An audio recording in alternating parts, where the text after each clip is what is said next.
नमस्कार, राम राम दोस्तों। आप सबका स्वागत है आपके अपने YouTube चैनल सच बाय तनु बालियान पर।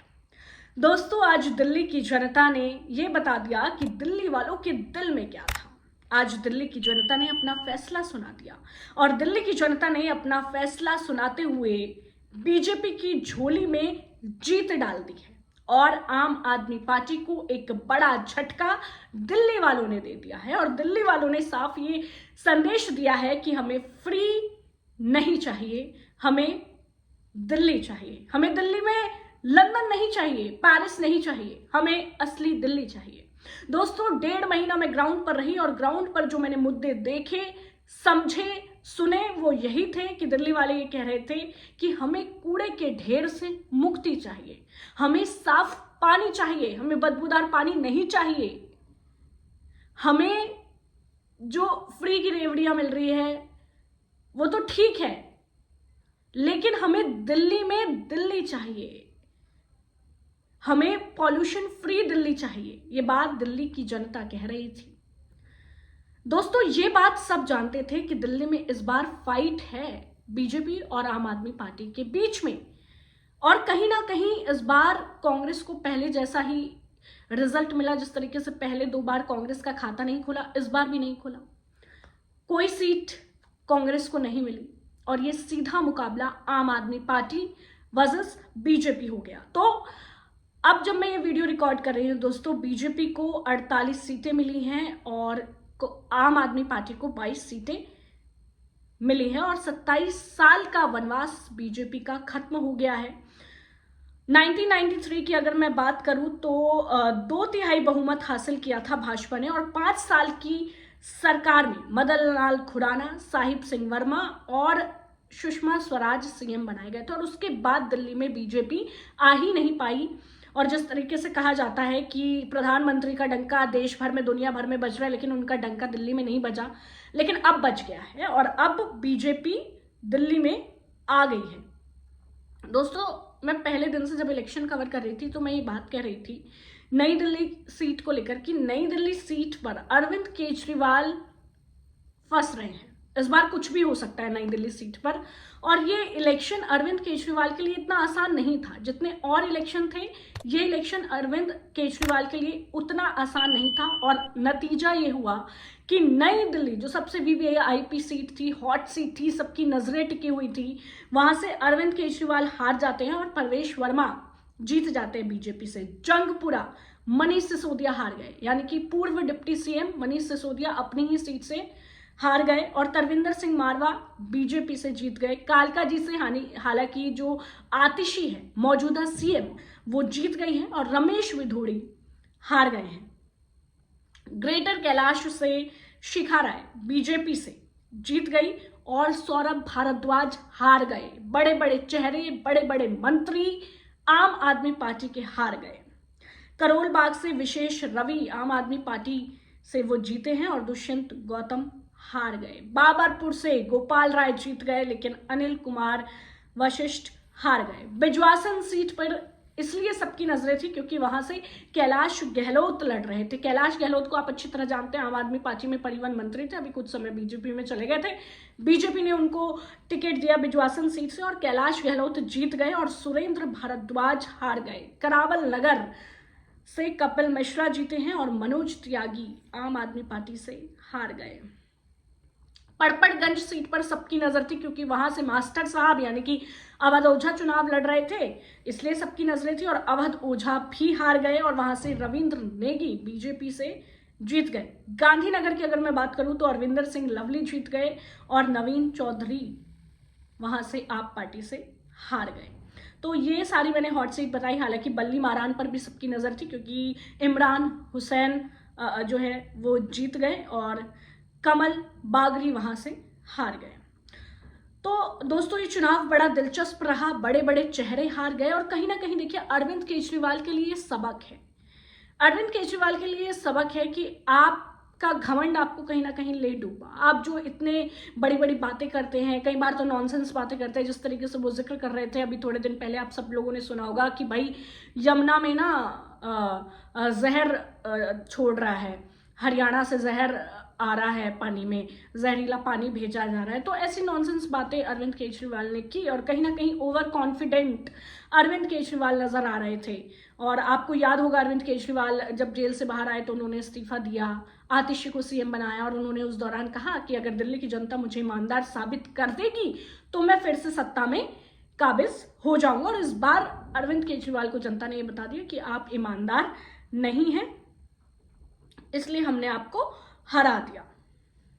अब दोस्तों मैं आपको ये बताती हूं कि आखिर आम आदमी पार्टी के संयोजक, आम आदमी पार्टी के कर्ता धर्ता, आम आदमी पार्टी का बड़ा चेहरा अरविंद केजरीवाल क्यों हार गए, नई दिल्ली से वो क्यों हार गए। तो देखिए, नई दिल्ली सीट पर जो अधिकतर सरकारी कार्यालय है, आज तक के हवाले से मैं ये आपको खबर बता रही हूँ, कुछ झुग्गी बस्ती और कॉलोनियों को छोड़कर अधिकतर इलाके पॉश है, जहां रईस रहते हैं या फिर अपर मिडिल क्लास और मिडिल क्लास की आबादी है।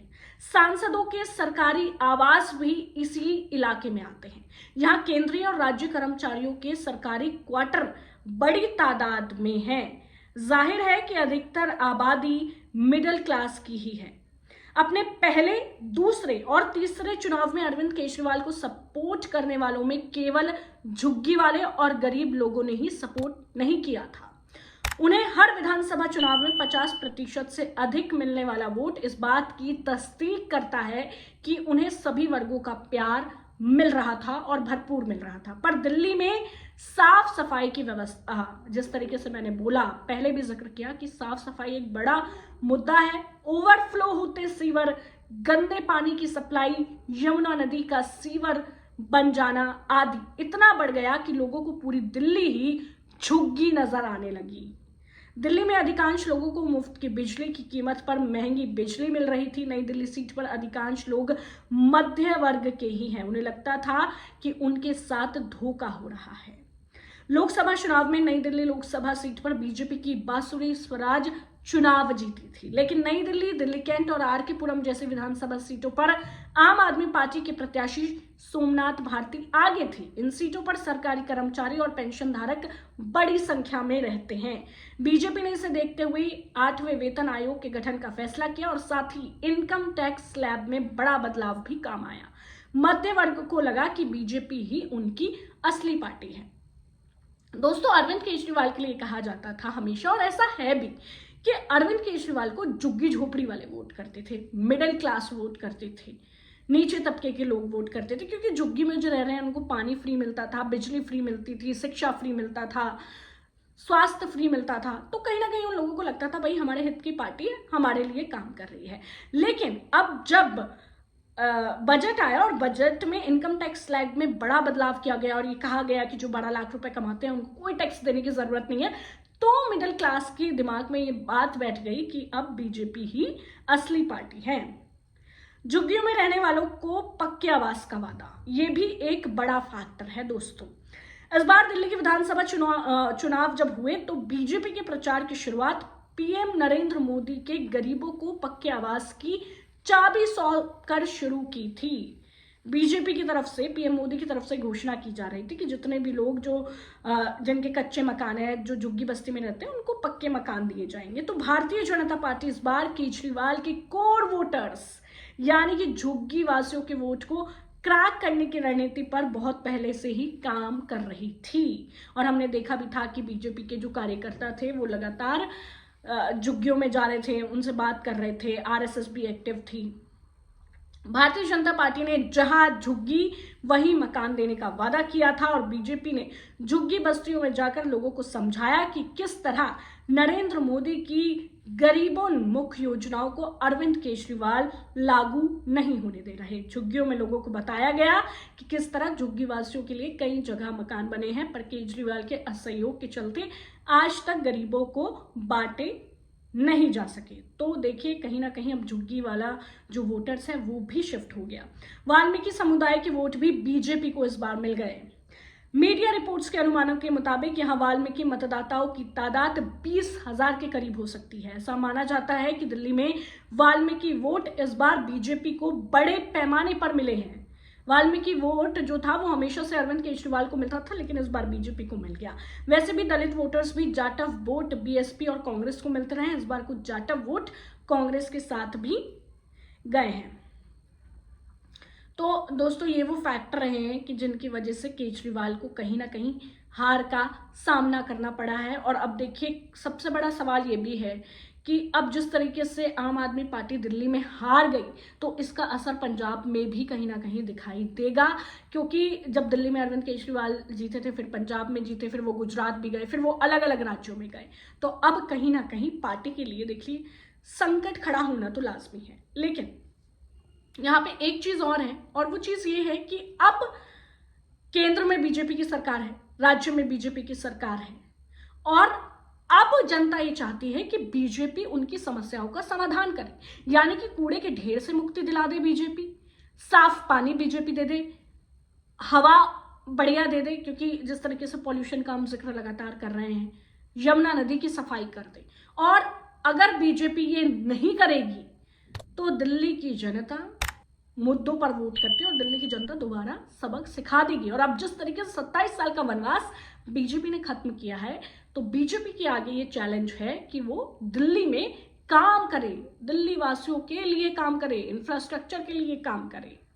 दोस्तों एक बात ये भी है कि जिस तरीके से मैंने आपको बताया कि झुग्गी झोपड़ी वाले वोटर शिफ्ट हो गए, वाल्मीकि वोटर शिफ्ट हो गए, मिडिल क्लास वाला वोटर शिफ्ट हो गया, उसी तरह जो शराब जिस तरीके से दिल्ली में बांटी गई, शराब का जो मुद्दा था, ठीक है, उसकी भी कहीं ना कहीं गूंज थी। आप पर आबकारी नीति में घोटाले के आरोप लगे थे, शराब मुद्दे को बीजेपी ने खूब बुनाया और उसका रिजल्ट भी कहीं ना कहीं मिला।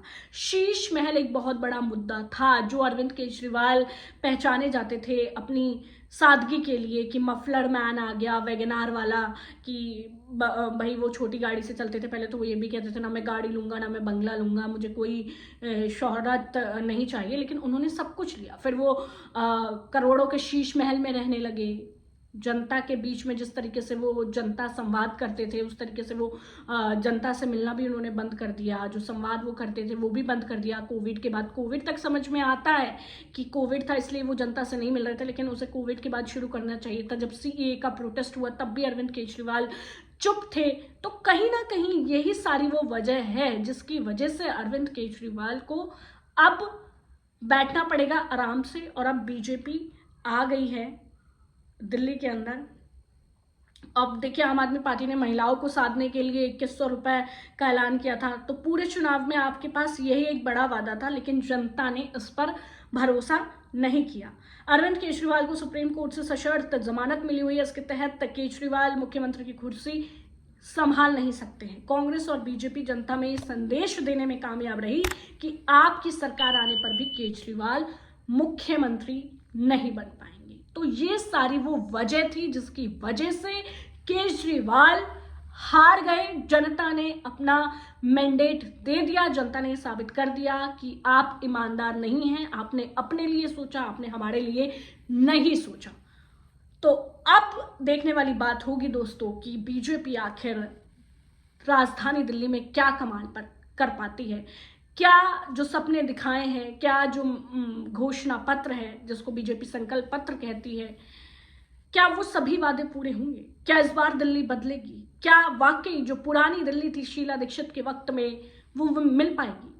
ये सबके जहन में सवाल उठ रहे हैं। अब दोस्तों आने वाले समय में मुख्यमंत्री का भी ऐलान हो जाएगा। हालांकि अभी कुछ कहना ठीक नहीं होगा, क्योंकि तमाम तरह की बातें सामने आ रही है कि हो सकता है कि कोई दलित समाज से हो सकता है कोई जाट समाज से हो, लेकिन अब देखने वाली बात होगी कि आखिर दिल्ली का मुख्यमंत्री कौन होगा। लेकिन फिलहाल तो दिल्ली की जनता ने ये बता दिया है कि आप काम करोगे तभी आप सत्ता में रहोगे, अगर आप काम नहीं करोगे, सिर्फ बड़ी बड़ी बातें करोगे, डींगे हाँकोगे, तो हम आपका साथ नहीं देंगे।